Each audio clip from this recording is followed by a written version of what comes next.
मिलते हैं सुबह। बोल दो आपका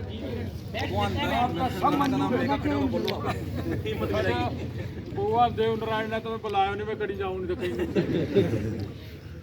मैं अपने टी गांव में भगवान देव नारायण जो गुरुजरों के आराध्य देव हैं, विष्णु के अवतार हैं, साधु माता जी ने तपस्या करके उनको पाया था, तो उनका जन्मदिन था 29 तारीख को।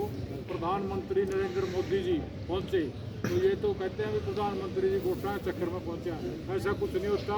जब कोई प्रधानमंत्री किसी जाति का, किसी देवता का व्याख्यान करता है, पूरे विश्व में, पूरे देश में उसकी आवाज़ जाती है। हम तो बहुत दिन से लगे हुए हैं कि जितनी हमारी आवाज़ देंगे, जितने उसने हमारा बारे में व्याख्यान किया, वही हमारी गुजरी पन्ना धाई, रामचारी गुजरी, जितने दलसी कोतवाल, सभी का उन्हें बहुत इतना व्याख्यान किया। गुजरों को एक दिन से बहुत बड़ा प्रचार प्रसार किया। जब कोई प्रधानमंत्री देश का किसी जाति के बारे में किसी के बात कहते हो, बहुत बड़ी बात होती है। तो इसलिए देव नारायण भगवान जी हमारे आराध्य देव हैं। तो हमारे सभी गुजर भाइयों ने उनका मंदिर गांव में बनाना चाहिए और इस यात्रा में बढ़ चढ़ कर हिस्सा लेना चाहिए। वो सभी 36 बरादरी के होते हैं। थोड़ा सा फर्क ये होता है, जो जिस बरादरी में पैदा होता है उनका थोड़ा सा ज़्यादा हक होता है उसको आगे बढ़ाने का। और अब गुर्जर कौम भी जाग चुकी है। 28 दिसंबर को 22 को इन्होंने पूरा गुर्जर महोत्सव मनाया। उसमें लाखों गुर्जर पहुँच कर गुर्जर समाज का एक पहचान बनाई। दिल्ली जैसे बड़े राजधानी में गुर्जरों का इतना बड़ा सम्मेलन होना बड़ा अपने आप में एक ऐतिहासिक बात है। जब दिल्ली जैसे राजधानी में इतना बड़ा प्रोग्राम होता है तो पूरे विश्व में मीडिया होता है और पूरे विश्व में उसकी खबर जाती है। तो मैं तो यही कहूँगा कि भगवान देव नारायण का आशीर्वाद लेकर हमारे समाज को सत्ता राज में हिस्सा करना चाहिए, शिक्षा करनी चाहिए। सत्ता, शिक्षा और संगठन संस्कार से हमारा समाज आगे बढ़ सकता है।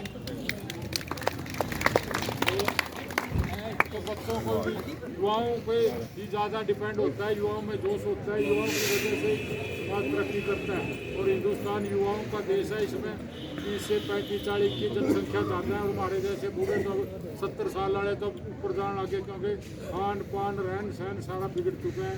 इसलिए बीमारियाँ भी बहुत बढ़ गई। अपनी सेहत का भी ख्याल रखना चाहिए। किसी ने कहा था, पहला सुख निरोगी काया, दूसरा सुख मैं धर्माया, तीसरा सुख पति पड़ता नारी और चौथा सुख पुत्र आज्ञाकारी।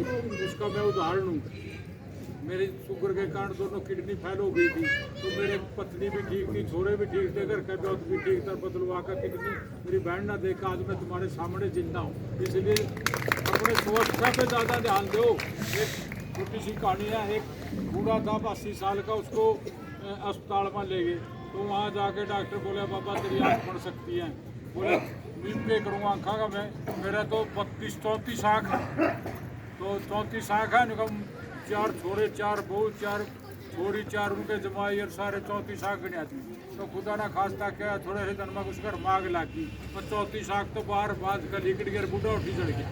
तो इसलिए अपना स्वास्थ्य होगा नहीं, जो आपका शरीर होगा आपके साथ, तो आप बूढ़ा की आँख बड़ी होती तो वो बाहर निकल जाता, जब बूढ़ी के सारे निकलता। तो इसलिए अपने स्वास्थ्य का ज़्यादा ध्यान रखो। मेरा तो अनुभव ही हो गया और कुछ नहीं आपके साथ। यदि आपका स्वास्थ्य ठीक है ना, तो आप सब कुछ कर सकते हैं।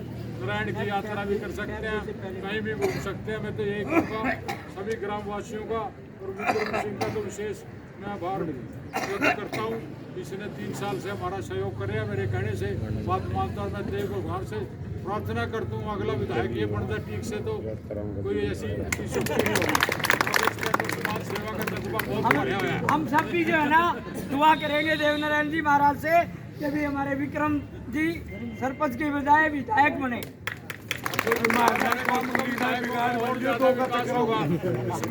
मतलब मैंने एक क्वालिटी देखी है, तो सहनशीलता, धैर्य, संयम और बाकी तो लीडरों आपसे मैं हूँ बचपन को पढ़ते नहीं, पर लेकिन जो इसके अंदर धैर्य और संयम है ना, लीडरों का तो मैं अनुभव लिया। 70 साल में लोग वहीं खड़े हैं, लीडरों का मेरे देशों में तो भला हो चुका है। कोल्लू का बैल की डेफिनेशन है, कोल्लू का बैल पर एक तेल लेने गया मेरे जैसा, तो बैल अपना बेचारा बिना कहीं चल रहा। बोले यू किस तरह चल रहा भाई तेरा, वो इसका पीछा भी राजा के मैंने इसकी आँख बांध रखी ना, नहीं पता मैं गोल गोल घूम रहा हूँ।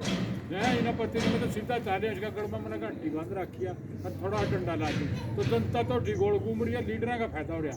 तो इनको भाई इनको भी जागृत करो, सही करना काम चाहिए, ईमानदारी से काम करना चाहिए, समाज की बात करनी चाहिए, सोचना चाहिए। तो इसीलिए देव नारायण भगवान की यात्रा यहाँ पहुँची और गाँववासियों का विक्रम सरपंच का जो हमारा नया सरपंच बना धर्मपाल प्रतिनिधि और पाला राम विक्रम सिंह भाई किसी का नाम रह जा तो मैं माफी चाहूँगा। इन्हीं शब्दों के साथ धन्यवाद। जय भगवान देव नारायण की मैं आपको बताना चाहूँगा, अभी चेयरमैन साहब ने बताया गांव-गांव में देवनारायण का मंदिर होना चाहिए। चेयरमैन साहब, मंदिर के लिए कोई मूर्ति की जरूरत नहीं है। पुष्कर के सामने बहुत ऊंचा पहाड़ है जिसका नाम है नाग पहाड़, उसमें पत्थर निकलते हैं, लेकिन आप देव नारायण के मंदिर के लिए जाओगे तो वहाँ आपको मिट्टी की ईंट गीली पत्थरों के नीचे मिलेंगी। वो 5 ईंटों से ही वो मंदिर में लाके लगाई जाती है, क्योंकि देवनारायण का जो पांचवा जो उद्देश्य था वो था कि निरंकार पूजा कि कोई आप तो अपन घोड़े पे बना रहे, फूल पे बना रहे, बाकी वो 5 ईंटों की पूजा है, वही देवनारायण की पूजा है। असली पूजा वही है। असली पूजा देवनारायण की उन 5 ईंटों में आप जब ये विचार कर लो कि हमें मंदिर बनाना है तो नाग पहाड़ से 5 ईंटें ले आना, आपका मंदिर संपूर्ण है, वो 5 पार्ट लग जाएगी। और वो ईंटें भी जब मिलेंगी हमें, जब हमारी नीयत साफ होगी। यहाँ से तय करके जाएंगे कि 5 ईंट लेंगे, 5 ही मिलेंगी, 6ठी ईंट लोगे तो वो टूटी हुई मिलेगी, साबुत नहीं मिलेगी। वहाँ करोड़ों ईंट टूटी हुई पड़ी है। ताजू की बात है कि पत्थरों में ईंट निकल रही है। ये देवनारायण भगवान की कलयुग में देन है। आप जाके देखो पुष्कर से जाएगा जी, ये पुष्कर के सामने ही पहाड़ है, नाग पहाड़ के नाम से। जो अजमेर की घाटी से चढ़ते हो ना, तो घाटी के ऊपर से वहाँ भी झंडे चढ़ते हैं जी, मायार में वहाँ भी झंडा लेके गए हैं। वहाँ झंडे चढ़ते हैं। श्रावण में जो अपनी माउस आती है, श्रावण में श्रावणी अमावस को चढ़ते हैं। तो अब मैं बहुत बहुत धन्यवाद देता हूँ। रही सरपंच साहब, आपने कहा कि विक्रम जी एमएलए बने, हमें खुशी है, लेकिन वो मारवाल मना कर दियो। मारे हुए 2 कुत्ता एक चाटी चाट वाला कहीं बहुत चाकी चलो पूजा की भी एक करा पड़न तो देओ मारे हुए दो पूज का जी में बना के चलो तो मारे 2 पूज का जी में तीसरा मौका पाए को ठाको। अरे ये तो चलता ये रहता है, सी पर नीचे है। ये तो राज का रोलाक साढ़ा साहब बहुत मजाक कर रहा हूँ जी, बहुत अच्छी बात है। हमारी शुभकामनाएं और सभी बस्ती को मैं नमन करता हूँ। और मैं झंडे वालों से निवेदन करूंगा कि झंडे लेके रवाना हो लोग, क्योंकि वहाँ सोनू माजरा वाले माजरा बैठ जा। दिप्पी दिप्पी अरे दिप्पी चाले ना